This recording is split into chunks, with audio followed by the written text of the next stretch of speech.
7.2 जो एक्सरसाइज है इसे कुछ क्वेश्चन जो हैं एक दो क्वेश्चंस मैं आपको समझा दूँ जो कि इम्पॉर्टेंट है, बाकी आप आसानी से कर सकते हैं। इसका फर्स्ट क्वेश्चन सबसे पहले मैं बता रहा हूँ, ठीक है।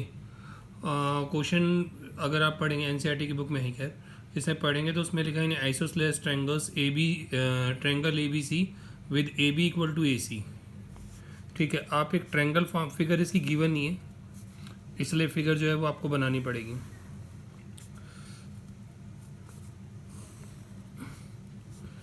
ए बी सी, इसमें लिखा है A B equal to A C, ठीक है। आगे लिखा है the bisector of angle B and C intersect each other.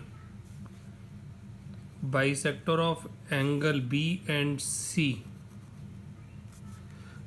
Intersect each other at O, ठीक है। ओ पॉइंट पे इंटरसेक्ट करते हैं ये। ज्वाइन ए टू ओ,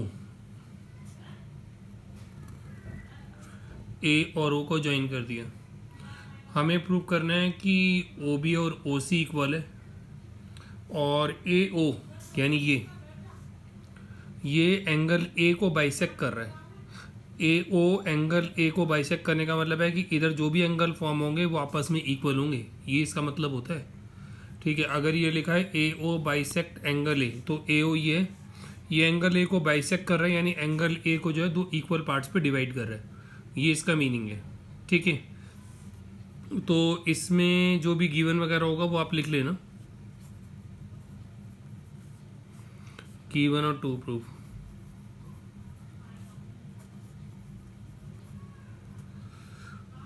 इसको प्रूव कैसे करेंगे वो देखिए। क्वेश्चन में गिवन है कि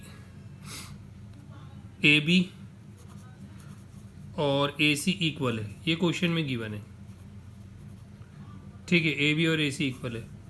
अगर ए बी और ए सी इक्वल है तो इसके जो अपोजिट एंगल होंगे वो भी इक्वल होंगे, ठीक है। जो इसके अपोजिट एंगल होंगे वो भी इक्वल होंगे। आपको ध्यान रखना है, यहाँ लिखना है opposite angles of equal sides, opposite angles of equal sides, यानी अगर दो साइड्स बराबर हैं, ठीक है। अगर दो साइड बराबर जिसमें ए बी और ए सी, तो इनके जो अपोजिट एंगल्स होते हैं वो भी आपस में इक्वल होते हैं, ठीक है। एंगल बी अगर मैं इसका हाफ करता हूँ और तो एंगल सी का भी मुझे हाफ करना पड़ेगा। इसके लिए एजम्पशन कर लेते हैं, यहाँ पे एंगल 1 और यहाँ पे एंगल 2 मान लेते हैं। तो एंगल बी का अगर मैं हाफ करता हूँ तो एंगल 1 आ जाएगा और एंगल सी का हाफ करता हूँ तो एंगल 2 आ जाएगा, ठीक है। अभी यहाँ पे आपने एक प्रॉपर्टी पढ़ी opposite angles of equal sides, जिसका मतलब मैंने बताया कि अगर साइड्स इक्वल है तो उसके अपोजिट एंगल्स इक्वल होते हैं। अगर साइड्स इक्वल हैं तो उसके अपोजिट एंगल्स इक्वल होते हैं। ये इसको मैं अगर रिवर्स करके बोलूँ तो वो ये कि अगर एंगल्स इक्वल हैं तो अपोजिट साइड्स इक्वल होती हैं। अगर एंगल्स इक्वल है, जैसे इसमें एंगल 1 और एंगल 2 इक्वल है, तो इसकी जो अपोजिट साइड्स होंगी वो इक्वल होंगी, यानी एंगल 1 की अपोजिट साइड ओ सी है और एंगल 2 के अपोजिट साइड्स ओ भी है, ठीक है। तो यहाँ आप लिख सकते हैं opposite sides of equal angles,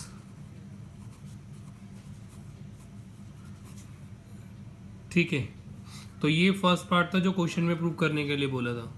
first part में बोला तो O B equal to O C, ठीक है। अब हमें प्रूव करना है ए ओ बाइसेक्ट कर रहा है एंगल ए को, तो इसके लिए हम क्या करते हैं, पहले और एंगल एज्यूम कर लेते हैं। यहाँ पे 3, 4 और यहाँ पे 5 और 6 एज्यूम कर लेते हैं, ठीक है। अब सेकंड पार्ट को सॉल्व करते हैं इसके। अगेन इस जो ये जो स्टेटमेंट है इसको दोबारा मैं यहाँ लिख लेता हूँ, half of angle B equal है हाफ ऑफ एंगल सी के। तो एंगल बी का जो हाफ है ये एंगल बी है, एंगल बी का हाफ एंगल 1 भी है, एंगल 3 भी है। एंगल 1 जो है वो मैं पहले यूज़ कर चुका हूँ, ये रहा। तो अब बचा एंगल 3, वो यूज़ कर लेता हूँ यहाँ पे। एंगल सी का बाइसेक्टर होने का मतलब है ये दोनों इक्वल है, यानी एंगल सी जो है, एंगल सी का जो हाफ है वो एंगल 2 भी और एंगल 4 भी है। एंगल 2 मैं ऑलरेडी इस्तेमाल कर चुका हूँ, एंगल 4 रह गया, उसको यूज़ कर लेता हूँ, एंगल 4। ठीक है, अब इसके बाद ट्रायंगल ले लेता हूँ, यहाँ लिख लेता हूँ in triangles AOB and triangle AOC। ठीक है, AOB एंड AOC, तो इसमें AB और AC तो इक्वल है ही, ये तो क्वेश्चन में गिवन है आपके। ठीक है, एंगल 3 और एंगल 4 आप चेक करेंगे AOB के अंदर, AOB के अंदर एंगल 3 आ रहा है और AOC इसके अंदर एंगल 4 आ रहा है। ठीक है, AOB के अंदर एंगल 3 और AOC के अंदर एंगल 4 आ रहा है, तो एंगल 3 और एंगल 4, ठीक है, ये हमने प्रूव करा है। और AO तो दोनों में, इसमें भी कॉमन है, इसमें भी कॉमन है, AO इक्वल टू AO, ये कॉमन है। ठीक है, अगर ये कॉमन है तो उस कंडीशन में AOB जो है वो कॉन्ग्रेंट हो जाएगा AOC के।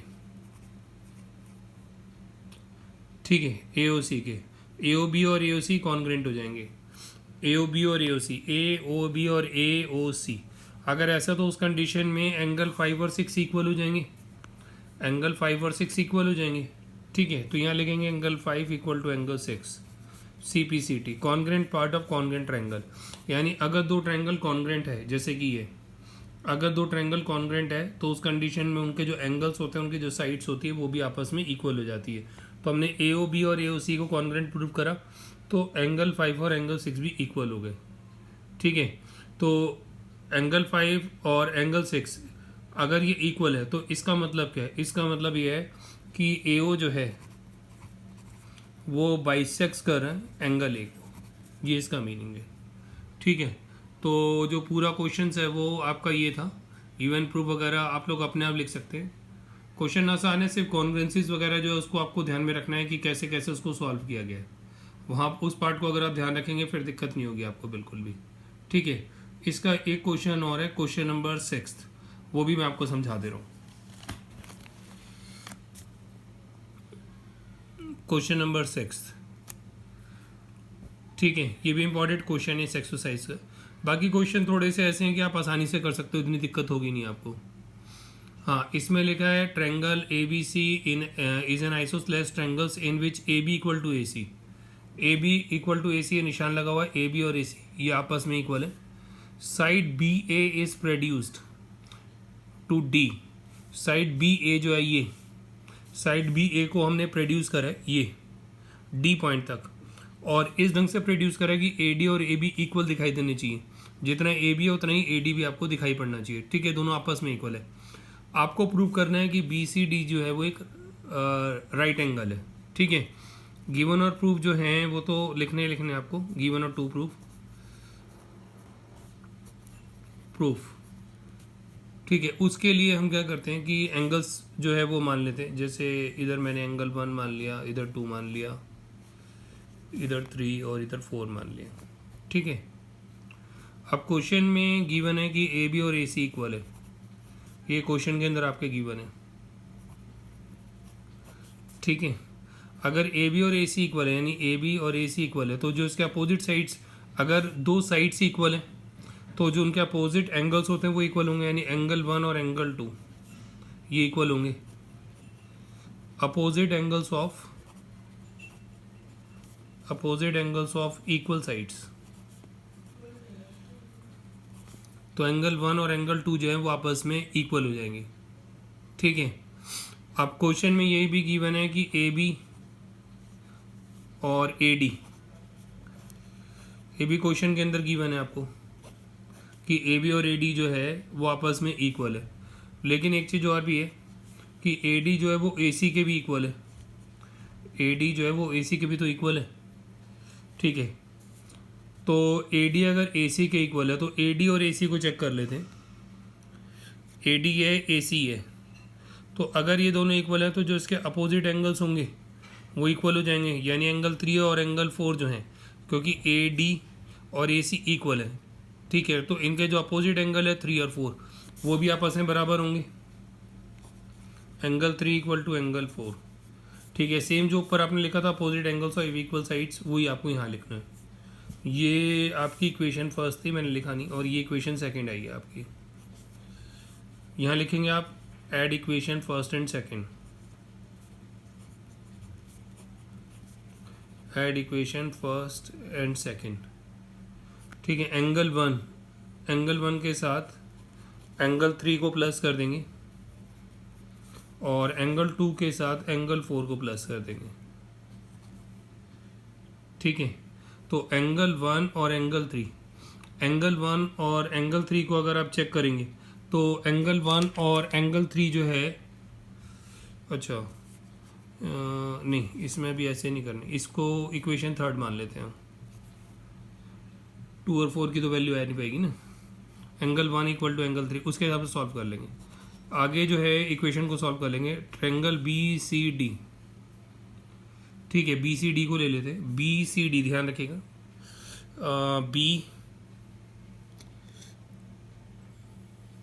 BCD, ठीक है, BCD, इसमें 3 एंगल है, एंगल 2 है, एंगल 4 है और एंगल 1 + 3 है। एंगल 2 है, एंगल 4 है और एंगल 1 + 3 है। तो BCD के अंदर एंगल 2 है, एंगल 4 है और एंगल 1 + 3 है। ठीक है, तीनों का जो टोटल है 180 होता है।